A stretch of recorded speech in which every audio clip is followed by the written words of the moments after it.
Honorable members, please be seated.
Lok Sabha के अधिवेशन में आप सभी को स्वागत है। आशा रखूंगी आपके सहायता में संसद की कार्यकलाप बहुत अच्छे से समाप्त होगा।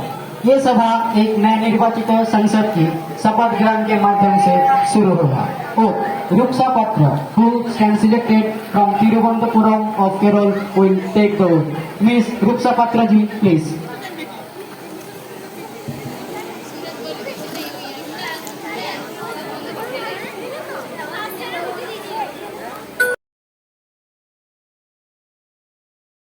সাংবিধানিক রক্ষা করিয়া চলিব এবং যে কর্তব্যভার আমি গ্রহণ করিতে চলিয়াছি তাহা বিশ্বস্তভাবে নির্বাহ করিব।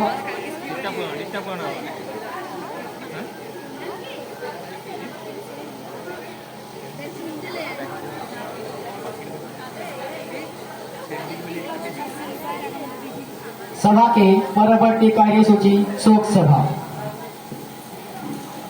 आप बैठ जाइए प्लीज आप बैठ जाइए। You all know that a great film director, the great person, Mr. Buddhadev Dasgupta, has taken his last breath in his nation in 10th June 2021 due to his heart attack. We are deeply shocked to hear his untimely death. He was not just a film director, was a poet also. Mr. Buddhadev Dasgupta is known for his Bengali films. He won many awards like National Film Award for Best Direction, National Film Award for Best Feature Film, National Film Award for Best Screenplay, Silver Lion Award for Best Direction, National Film Award for Best Art or Cultural Film and many others. वो देखने में तो आम इंसान के जैसे ही लगते थे, पर उनके अंदर की टैलेंट और सोच ही बताती है कि वो कितने अलग थे। व्यक्ति तो चला जाता है, परंतु व्यक्ति का व्यक्तित्व हमेशा से ही हमारे साथ रहता है। आज मैं इन महान व्यक्ति के बारे में हमारे प्राइम मिनिस्टर जी को कुछ बोलने के लिए अनुरोध करूंगा। Prime minister ji please.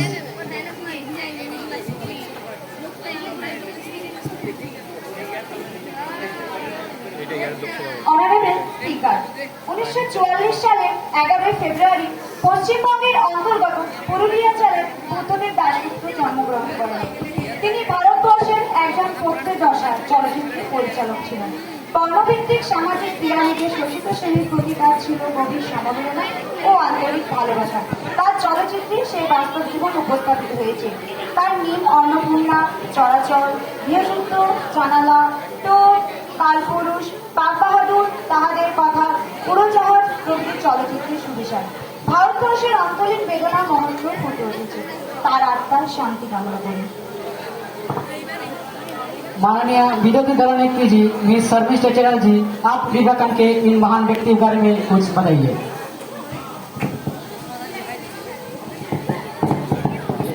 Honourable speaker, Venice film festival যেবার তিনি গোল্ডেন ল্যাম্প পেয়েছিলেন, ভেনিস যাওয়ার পথে আমি তার সঙ্গী ছিলাম।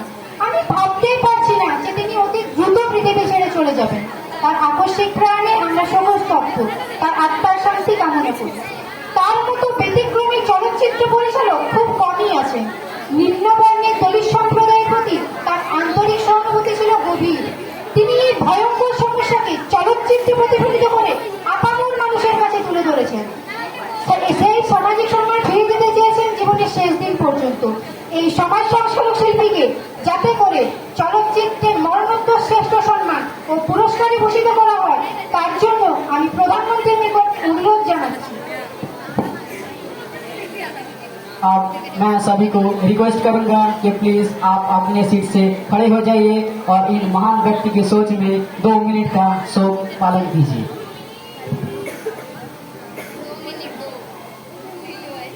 Start.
Thanks to all honourable members. आप कृपया आसन ग्रहण कीजिए।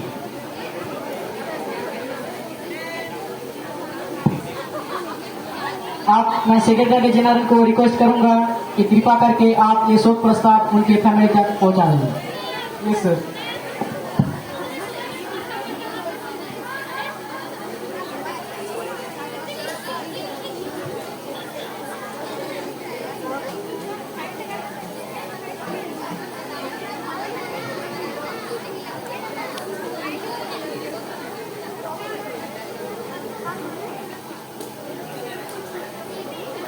अब प्रश्न काल आरंभ किया जाए। प्रश्न क्रमांक 115 miss Gargi Batra ji please.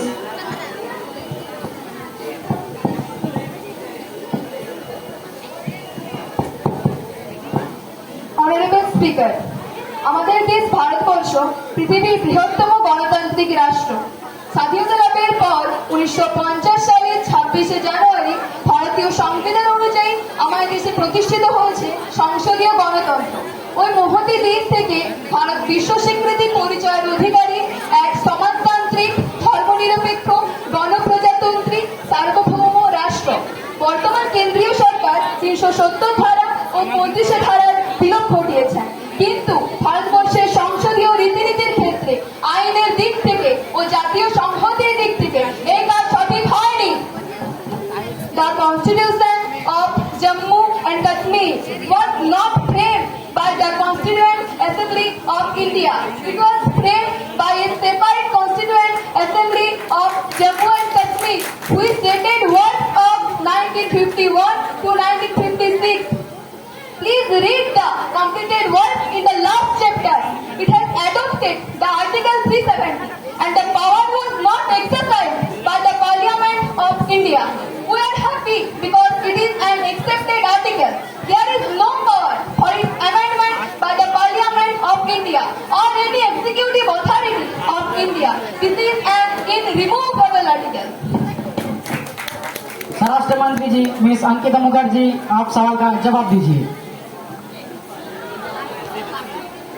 Honourable speaker, সরকার সংবিধানের বিধানগুলি সামগ্রিকভাবে প্রয়োগ করেছে এবং জম্মু ও কাশ্মীরের পুনর্গঠনের জন্য 2 এবং 3 অনুচ্ছেদ ব্যবহার করেছে। 370 ধারার 3 নম্বর অনুচ্ছেদটি, যা জম্মু ও কাশ্মীরকে বিশেষ মর্যাদা দিতে সক্ষম হলেও রাষ্ট্রপতি যে কোনো সময় এই বিশেষ মর্যাদা নিষ্ক্রিয় করতে পারেন। আর্টিকেল 370 and 35A তুলে দেওয়ার ফলে কাশ্মীর অন্যান্য রাজ্যের সাথে একীভূত হবে। এক জাতি, এক সংবিধান স্লোগান প্রকৃতপক্ষে বাস্তবায়িত হবে। Jammu and Kashmir will no longer enjoy special status.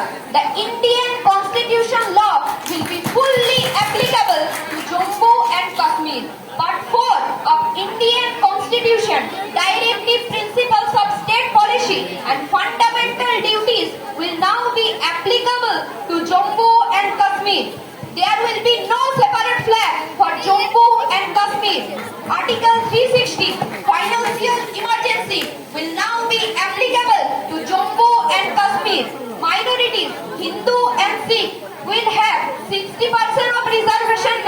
right to information and right to education will be applicable. The duration of legislative assembly will now be of 5 years, coming down from 6 years. The panchayats will enjoy same as in other states. Article 35 will be nullified. A woman marrying someone out of Jammu and Kashmir will still retain her right and citizenship. The center will be able to provide better medical facilities to the people of Jammu and Kashmir. Any supplementary, please?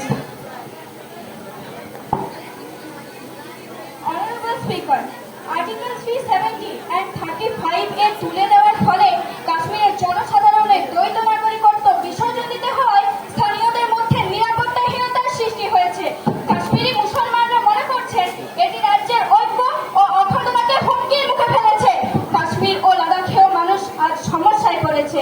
কাশ্মীরে পাঠানো হচ্ছে বিপুল পরিমাণ সেনা, school, college, office, আদালত সব বন্ধ। কাশ্মীর ও লাদাখেও জনজীবন সম্পূর্ণভাবে স্তব্ধ।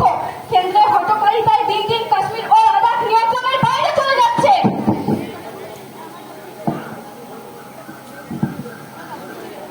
माननीय स्वराष्ट्र प्रतिमंत्री जी मिस्टर जीत पति जी, आप इनके बारे में कुछ कहना चाहेंगे? सभा में मौजूद सबको मेरी तरफ से नमस्कार और धन्यवाद सभापति महोदय। आज आपने मुझे इस महत्वपूर्ण विधेयक में जो चर्चा करने का मौका दिया उसके लिए मैं आपके ऊपर आभार हूं।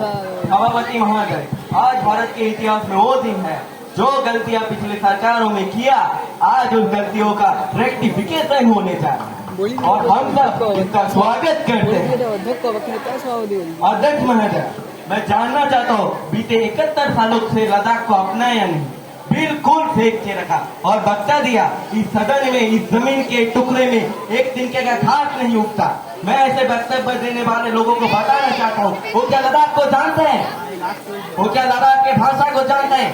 क्या वो लद्दाख की संस्कृति को जानते हैं? क्या वो लद्दाख के खान पान को जानते हैं? 1948 में जब तब के राष्ट्रपति जी ने तब के प्रधानमंत्री जी को दायित्व दिया लद्दाख को कहाँ रखा जाए, तब हमने कहा था हमें नेफर्ट के साथ रखिए, या तो हमें सेंट्रल इंस्टीट्यूट के साथ रखिए, या तो हमें इस पंजाब के साथ रखिए। ये हमने कहा था, किंतु तब के सरकार में हमारा सुना ही नहीं। हमने कहा था हमें किसी भी तौर पे कश्मीर के साथ मत रखिए। अगर हमारा भाषा, हमारा पहचान, हमारा पॉलिटिकल एक्सपीरियंस अगर लुप्त हुआ है तो आर्टिकल 370 के लिए ही हुआ है।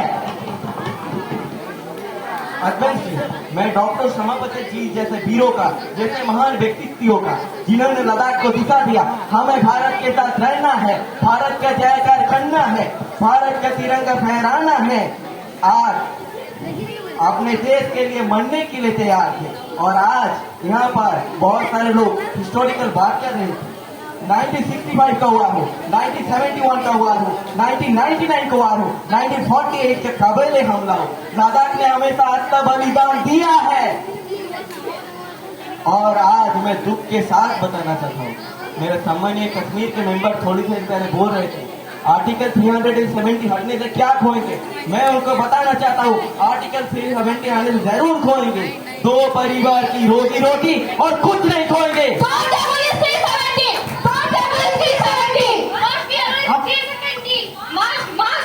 आप बैठ जाइए, मैं सभी को मौका दूंगा, कृपया इनको बोलने दीजिए। आप सभी साइलेंस बजाय रखिए, आप कंटिन्यू कीजिए। और इसके बदल में आज कश्मीर का भविष्य उज्जवल होने जा रहा है। मैं गर्व के साथ बोलना चाहता हूँ, यूटी वालों ने कश्मीर वालों ने यूटी के लिए वोट दिया है।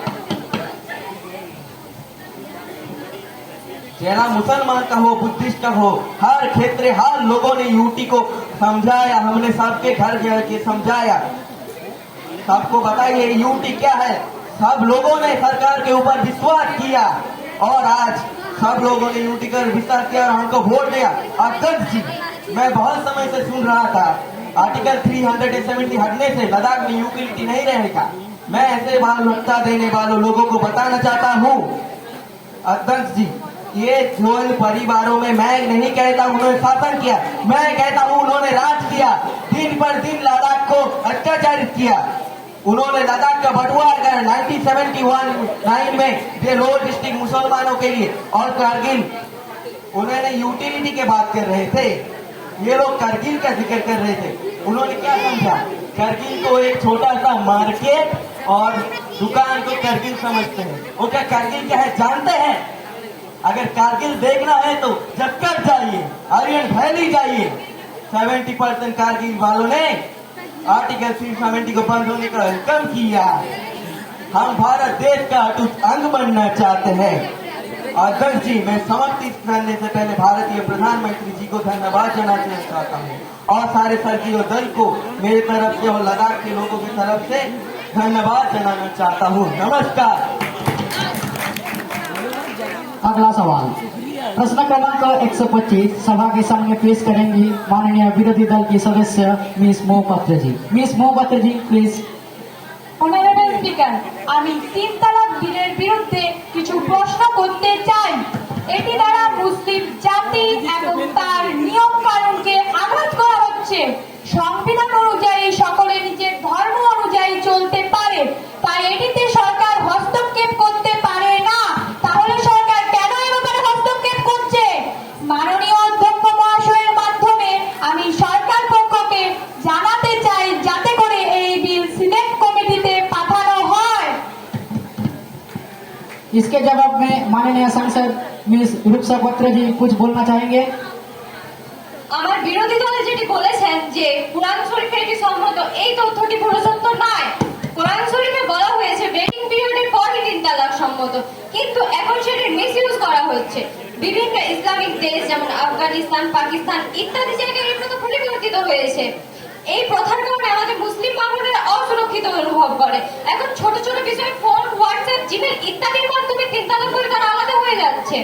তাই আমাদের মুসলিম বোর্ডের কথা ভেবে অল ইন্ডিয়া মুসলিম পার্সোনাল ল বোর্ডের উপস্থিতিতে সুপ্রিম কোর্ট এই বিল পাস করে। তাই বিরোধীদের কথা অনুযায়ী এই বিল সিলেক্ট কমিটিতে পাঠানোর কোনো প্রশ্নই ওঠে না। अब अगला सवाल प्रश्न क्रमांक 130 माननीय विरोधी दल नेत्री जी मिस शर्मिष्ठा चटर्जी आप सवाल पूछ सकते हैं। অনারেবল স্পিকার, বাবরি মসজিদ ভেঙে ফেলা হয়েছিল ঠিক 30 বছর আগে। এবার শুরু হয়েছে জ্ঞানব্যাপী মসজিদ ও কুতুব মিনার নিয়ে বিতর্ক। তাজমহলকে বলা হচ্ছে তেজ ও হিমালয়। সম্প্রতি গুজরাটের বিলকিস বেগমের মামলায় আজীবন কারাদণ্ডে সাজাপ্রাপ্ত 11 জন অভিযুক্তকে নির্দিষ্ট রাষ্ট্রীয় সরকার মুক্তি দিয়েছে। এটাই কি স্বাধীনতার অমৃত মহোৎসব? ধর্মীয় মেরুকরণ আজ ভারতবর্ষের কোনায় কোনায় সামাজিক সহাবস্থানের প্রধান অন্তরায় হয়ে উঠেছে। এই বিভাজনের রাজনীতির উপর দাঁড়িয়ে দ্য কাশ্মীর ফাইলস দেশে বিদেশে 800 কোটির ব্যবসা করেছে। কয়েকটি রাজ্যে করমুক্ত করা হয়েছে। ইসলাম ধর্ম ও নবী সম্পর্কে নুপুর শর্মার দায়িত্ব জ্ঞানের মন্তব্য দেশে বিদেশে ধর্মীয় বিদ্বেষ ও মৃত্যু পর্যন্ত ঘটিয়েছে। কেন্দ্রীয় সরকার কি ঘুমোচ্ছে? এনআরসি এবং নাগরিকত্ব সংশোধনী বিল নিয়ে ধর্মীয় মেরুকরণের রাজনীতি করছে দেশের সরকার। ভারতের মতো ধর্মনিরপেক্ষ দেশে এভাবে ধর্মভিত্তিক আইন তৈরি করা যায় না, যায় না। माननीय अर्थ मंत्री जी यानी मिस मानपी पुजारा जी आप कुछ बोलिए इनके बारे में। অনারেবল স্পিকার, স্বাধীন ভারতের গত 7 বছর ধরে ধর্মনিরপেক্ষতার নামে শুধু সংখ্যালঘু তোষণ নীতি চলেছে। কাশ্মীর থেকে বিতাড়িত 3 লক্ষ হিন্দু পরিবার আজ নিজ দেশের পরবাসী। হাজার হাজার হিন্দু পণ্ডিত নিজের মাতৃভূমিতে হিন্দু হওয়ার অপরাধে খুন হয়ে যান।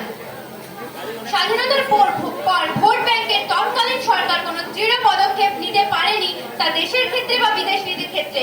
জাতীয় নাগরিক পঞ্জির মাধ্যমে হিন্দু, শিখ, জৈন, বৌদ্ধ এবং খ্রিস্টান শরণার্থীদের ভারতবর্ষের নাগরিকত্ব দিতে চায়, কিন্তু সমস্ত ধর্মের ভারতীয় নাগরিকদের সব দিক বিবেচনা করে আমরা নীতি নির্ধারণের ও রূপায়ণের দিকে এগিয়ে যাব। আমরা সরকারে আসার পর কোনো সাম্প্রদায়িক দাঙ্গা হয়নি। সবকা সাথ সবকা বিকাশের লক্ষ্যে আমরা এগিয়ে যেতে চাই। এসব ক্ষেত্রে জিরো টলারেন্স নীতি গ্রহণ করেছি। সঙ্গে সঙ্গে এই সমস্যা দূরীভূত হবে। अब अगला सवाल प्रश्न क्रमांक 135 इस 0 ओवर की क्वेश्चन पूछेंगे माननीय विरोधी दल सदस्य miss Puja Mandal ji please. Speaker, 2020 সালে জানুয়ারি শুরুতে চীনে প্রথম কোভিড-19 ভাইরাস ধরা পড়ে। এই ভাইরাসের বিরুদ্ধে লড়াই করার কোনো প্রতিষেধক কোনো দেশের হাতে থাকেনি। বিশ্ব স্বাস্থ্য সংস্থা এটিকে অতিমারি ঘোষণা করে। এরপর ভারত সরকার 25 মে 2020 সালে সারা দেশ জুড়ে অপরিকল্পিত কেন লকডাউন ঘোষণা করে। এরপরে ভারতবাসী খুবই সমস্যার মধ্যে পড়ে। সরকার এই বিষয়ে কেন উদাসীন থাকে? माननीय स्वास्थ्य मंत्री जी यानी मिस्टर जी पंडा जी, आप जवाब दीजिए। অনারেবল স্পিকার, আমরা কোভিড-19 এর পরবর্তী পরিস্থিতি সাফল্যের সাথে মোকাবিলা করেছি। বিরোধী পক্ষে কোনো যুক্তি এখানে খাটবে না। কোভিড-19 এর সূচনায় সরকার বা বিশেষজ্ঞদের মধ্যে এর ধারণা খুব একটা ছিল না। এছাড়া বিভিন্ন মিডিয়া অহেতুকভাবে ক্রমাগত তাদের টিআরপি বাড়ানোর জন্য একটা ভয়ের পরিবেশ সৃষ্টি করেছিল। ইতালি ও স্পেনে বিভিন্ন চলচ্চিত্রে মৃত্যুর দৃশ্য দেখিয়ে কোভিড-19 মৃত্যু বলে চালাচ্ছিল। এর ফলে মানুষ হয়ে পড়েছিল দিশেহারা। বিগত 2 বছরে বিশ্বের অন্যান্য অংশের সঙ্গে ভারতও কোভিড-19 প্রভাবিত তীব্র। সমাজের ঝুঁকিপূর্ণ মানুষদের রাখতে এবং মহামারীর ফলে স্বাস্থ্য ক্ষেত্রে উদ্ভূত সমস্যার মোকাবিলা করতে কেন্দ্রের গৃহীত পদক্ষেপগুলি অর্থনৈতিক সমীক্ষায় স্থান পেয়েছে। নিয়ন্ত্রণ, আংশিক লকডাউন, স্বাস্থ্য পরিকাঠামোর উন্নয়ন, কোভিড-19 মোকাবিলায় যথাযথ আচরণ, নমুনা পরীক্ষা, সংক্রমিতকে শনাক্ত করা এবং টিকাকরণ অভিযান, কন্টেনমেন্ট ও বাফার জোন তৈরি করা হয়েছে। সংক্রমিতদের সংস্পর্শে যারা এসেছে তাদের শনাক্ত করে আইসোলেশনে পাঠিয়ে নমুনা পরীক্ষা করা হয়েছে। কোয়ারেন্টাইন ব্যবস্থাপনা, রোগ প্রতিরোধ ব্যবস্থা গড়ে তুলতে প্রয়োজনীয় কৌশল গ্রহণ করা হয়েছে। টিকাকরণ শুধুমাত্র রোগ প্রতিরোধে একটি ব্যবস্থাপনা হিসেবে বিবেচনা করা হচ্ছে না, এর মাধ্যমে অর্থনৈতিক কাজকর্ম শুরু করার প্রস্তুতি নেওয়া হয়েছে। তাই একে ম্যাক্রো অর্থনৈতিক নির্দেশক বলা যেতে পারে। অর্থনৈতিক সমীক্ষায় ভারতীয় জাতীয় কোভিড টিকাকরণ কর্মসূচিকে বিশ্বের বৃহত্তম টিকাকরণ অভিযান বলে উল্লেখ করা হয়েছে। এই কর্মসূচির আওতায় ভারতের তৈরি কোভিড টিকা বিশ্বের দ্বিতীয় বৃহত্তম জনবহুল দেশে সকলকে বিনামূল্যে দেওয়ার ব্যবস্থা করা হয়েছে। কেন্দ্র এই খাতে 35,000 কোটি টাকা বরাদ্দ করেছে। 2021-এর 16 জানুয়ারি থেকে 2022-এর 16 জানুয়ারি পর্যন্ত 156 কোটি 76 লক্ষ কোভিড টিকার ডোজ দেওয়া হয়েছে। পৃথিবীতে স্বল্প যে কটি দেশে কোভিড টিকা উৎপাদন করা হচ্ছে, ভারত তার মধ্যে অন্যতম। ভারতের আত্মনির্ভরশীল হয়ে ওঠার উদ্যোগে Bharat biotech international limited, Indian council of medical রিসার্চের ন্যাশনাল ইনস্টিটিউট অফ টেকনোলজির সঙ্গে যৌথভাবে কোভিশিল্ড টিকা তৈরি করেছে। আইসিএমআর অক্সফোর্ডের অ্যাস্ট্রাজেনেকার সঙ্গে যৌথভাবে কোভিশিল্ড টিকার পরীক্ষামূলক প্রয়োগে সাহায্য করেছে।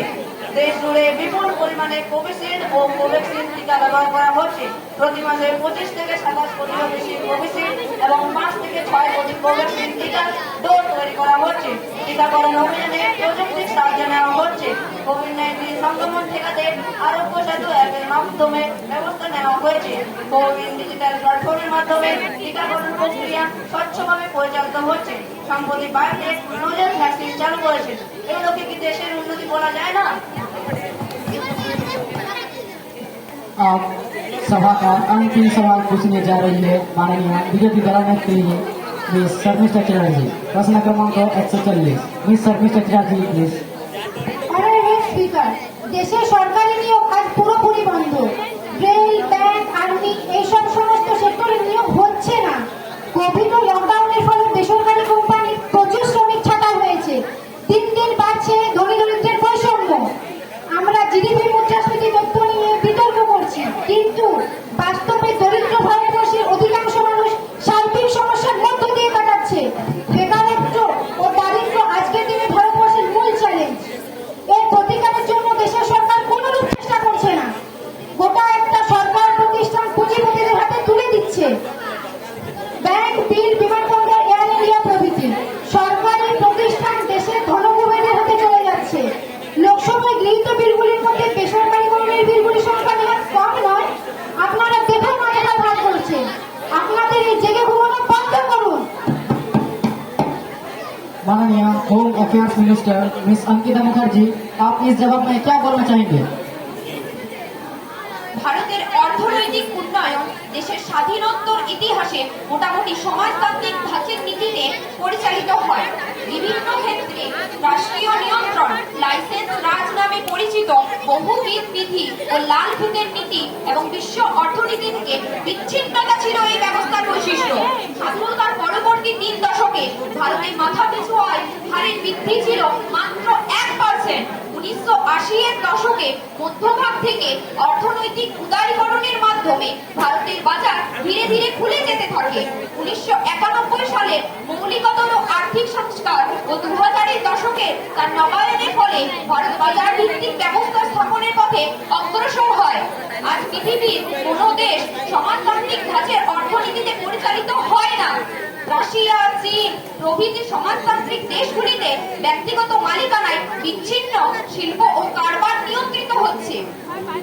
আজকের দিনে আন্তর্জাতিক বাজারে বাণিজ্যিক লড়াইয়ের জন্য ব্যক্তি মালিকানার কোনো বিকল্প নেই। অর্থনৈতিক উদারীকরণ নীতি গ্রহণের ফলে ভারতের মুক্ত বাজার অর্থনীতি গড়ে ওঠে। দেশে বিপুল পরিমাণ বিদেশি বিনিয়োগ এসেছে। উদারীকরণের প্রভাবে ভারতে অর্থনীতির সর্বোচ্চ 9% জিডিপি হার বৃদ্ধি পাচ্ছে। দেশের দারিদ্রতার হার যথেষ্ট হ্রাস পাচ্ছে। 2000 ভারতের প্রায় 30 কোটি মানুষ অতি দারিদ্র অবস্থার কবল থেকে মুক্ত হয়েছে। নাগরিকদের জীবনযাত্রার মানোন্নয়ন ঘটে, সাক্ষরতার হার বৃদ্ধি পায় এবং খাদ্য সুরক্ষা অর্জিত হয়েছে। দ্রুততর অর্থনৈতিক বৃদ্ধির হারে বিশ্বে ভারত দ্বিতীয় স্থান অধিকার করেছে। सरकार पक्ष क्या इनके बारे में कुछ कहना चाहेंगे? माननीय अर्थमंत्री जी प्लीज। পরিবেশ সম্পর্কে অনারেবল স্পিকার, পরিবেশ সম্পর্কে দেশের মানুষের সচেতনতা বাড়ছে এবং ধীরে ধীরে আমরা সুফল পেতে থাকব। प्रश्नकाल यहीं पे खत्म हुआ। अब आइन प्रणयन शुरू किया जाए। माननीय परिवेश मंत्री जी miss Puja Panda ji please. আমি স্বাস্থ্য ও কেন্দ্রীয় পরিবেশ, বন ও জলবায়ু পরিবর্তন মন্ত্রী হিসেবে প্লাস্টিক বর্জন বিল 2022 আপনার মাধ্যমে সভায় পেশ করার অনুমোদন চাইছি। माननीय केंद्रीय परिवेश मंत्री जी मिस पूजा पंडा जी प्लास्टिक वर्जन बिल 2022 सभा में पेश करने का अनुमोदन मांग रही है। जो भी इनके पक्ष में है वो कृपा करके हाँ बोलिए। जो भी इनके विपक्ष में है वो कृपा करके ना बोलिए। ज्यादातर ही पक्ष में है, इसलिए हाँ का बहुमत है, हाँ का बहुमत है, हाँ का बहुमत है। ये बिल पेश हुआ। परिवेश मंत्री जी प्लीज। অনারেবল স্পিকার, আমি প্লাস্টিক বর্জন বিল 2022 সভায় পেশ করছি। একবার ব্যবহারযোগ্য প্লাস্টিক সামগ্রীর কারণে যে দূষণ সৃষ্টি হচ্ছে তা দেশকে এক গুরুত্বপূর্ণ পরিবেশগত সমস্যার মুখোমুখি দাঁড় করিয়েছে। 2022 সালের 1 অক্টোবর থেকে পলিস্টাইরিন ও সম্প্রসারিত পলিস্টাইরিন সহ একবার ব্যবহারযোগ্য প্লাস্টিকের উৎপাদন, আমদানি, মজুত, বিতরণ, বিক্রি এবং ব্যবহার নিষিদ্ধ করা হবে। ক্যারিব্যাগের ঘনত্ব 50 মাইক্রন থেকে বাড়িয়ে 75 মাইক্রন করার সিদ্ধান্ত নেওয়া হয়েছে এবং 2023 সালের জানুয়ারি থেকে তা পুনরায় বাড়িয়ে 100 মাইক্রন করার সিদ্ধান্ত নেওয়া হয়েছে। माननीय केंद्रीय परिवेश मंत्री जी आप प्लास्टिक वर्जन बिल 2022 सभा में विवेचना के लिए पेश कीजिए।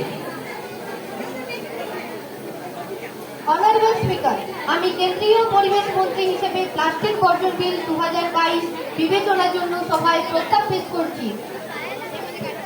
माननीय विरोधी दल नेत्री जी क्या आप इनके बारे में कुछ बोलना चाहेंगे? অনারেবল স্পিকার, প্লাস্টিকের বিকল্প কি হবে তা ঠিক করতে না পারলে এই আইন বাস্তবে মুখ থুবড়ে পড়বে। যে বিল আমরা প্রয়োগ করতে যাচ্ছি তা যেন কঠোরভাবে বাস্তবায়িত হয় তার আগাম পূর্ব পরিকল্পনা করেছেন কি?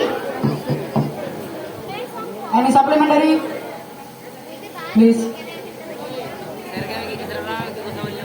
অনারেবল স্পিকার, ভারতবর্ষের মতো দেশ যেখানে জনসচেতনতা খুবই কম, সেখানে প্লাস্টিক বর্জনের বিষয়টি যে কতখানি জনমানুষের গ্রহণযোগ্য হবে সে বিষয়ে তো সন্দেহ থেকেই যাচ্ছে।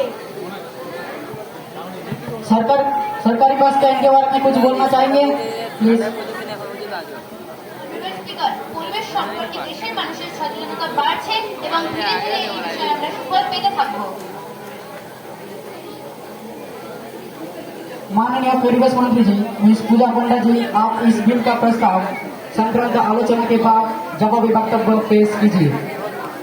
অনারেবল স্পিকার, প্লাস্টিক বর্জন আইন 2022 এই বিলটির পক্ষে জবাবি ভাষণে বলতে চাই যে পরিবেশ আমাদের কাছে জীবনদাত্রীর মতো, কিন্তু পরিবেশ আজ বিপন্ন, জমি উর্বরতাহীন, লুপ্ত হচ্ছে নানান প্রাণী প্রজাতি, সমুদ্রের উপকূল ভরে যাচ্ছে প্লাস্টিকে, মানুষের শরীরেও পাওয়া যাচ্ছে প্লাস্টিকের সূক্ষ্ম সূক্ষ্ম কণা। ফলে প্লাস্টিক বর্জনের পথে আমাদের এগিয়ে যেতে হবে। এই জন্য প্লাস্টিক বর্জন বিল 2022 অবিলম্বে আইনে পরিণত করা প্রয়োজন। ধন্যবাদ। यहीं पर इस बिल का दूसरा पार्ट खत्म हुआ। आप तीसरा पार्ट आरम्भ किया जाए।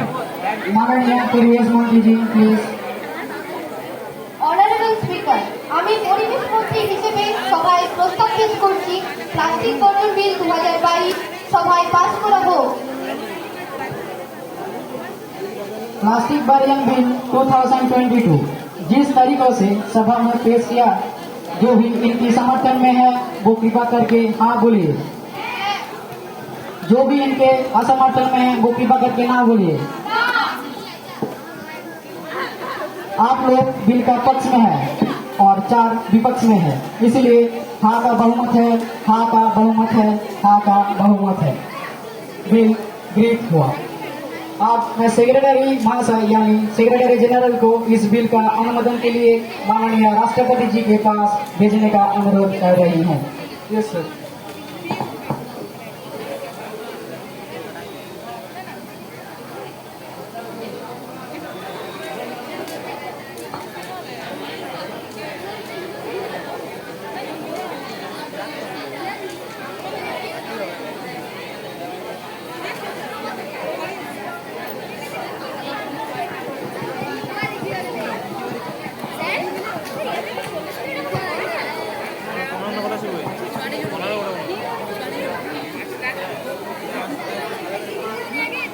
आज का अधिवेशन सुशील तरीकों से संपन्न करने के लिए आप सभी को मेरी तरफ से आंतरिक धन्यवाद।